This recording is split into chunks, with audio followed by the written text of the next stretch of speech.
Welcome to DJ Coffee Remix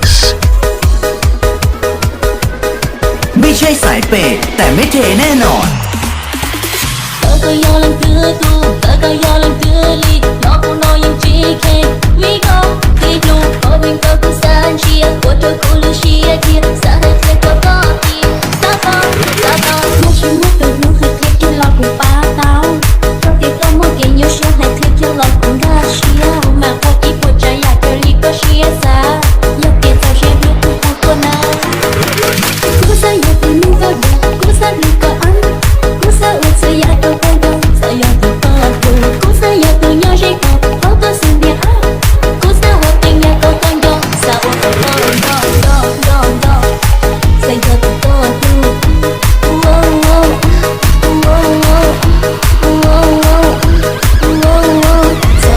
con đo.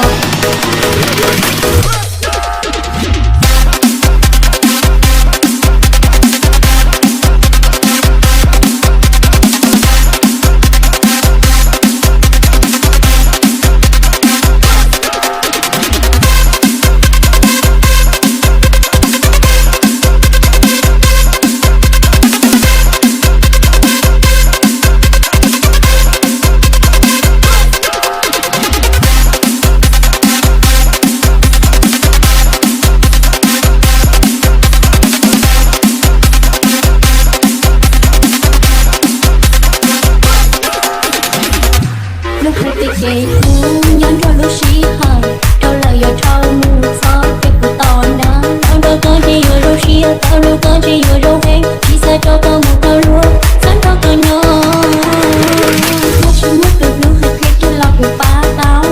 rồi tiếc có một kiện nhiều xí hết hết cho lọt cùng gà xí mà có chỉ một trái nhà cho ly có xí xa lúc kia tao sẽ nước của không có nào cứ say giờ từ nước vào được cứ say đi cả ăn cô xa ướt xa nhà trong con đâu xa nhà từ con tu cô xa nhà từ nhỏ dây cọp họ có xin điện áp cô xa hoạt tình nhà có con dò xa ổ có con đo xây cho tụi con tu xa ổ tụi con đo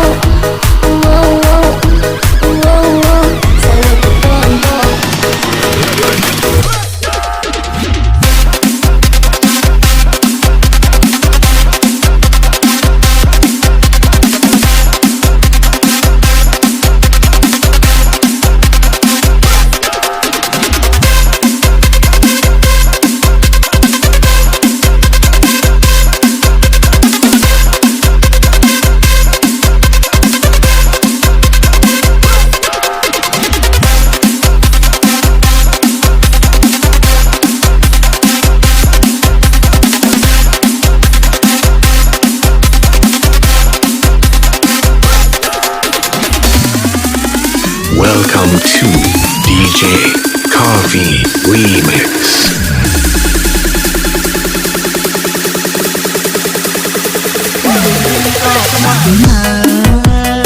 có một cụ và theo cho ta để một chỉ tranh người cho lo tha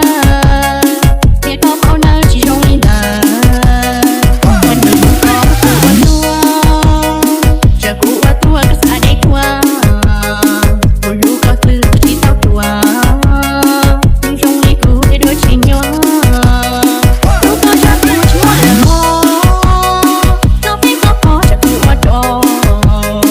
เก็บของเธอก็ช่างมัวอยู่รอchỉ muốn tự nhiên cần cho có cho chỉ tôi tự nhiên để có cho nia xin để yêu bỏ tôi cũng không chi còn tôi chỉ có ở liên quan chia giờ muốn nhân đi nó chỉ lo là để có cũng chỉ là cho ta có cho lý có cũng nói đâu đã khi có ổn định có đông giờจะชอบผู้หญิงคนละตาตา ไม่สวยโอนไวไม่พอใจโอนเพิ่ม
จะชอบผู้หญิงคนละจะตา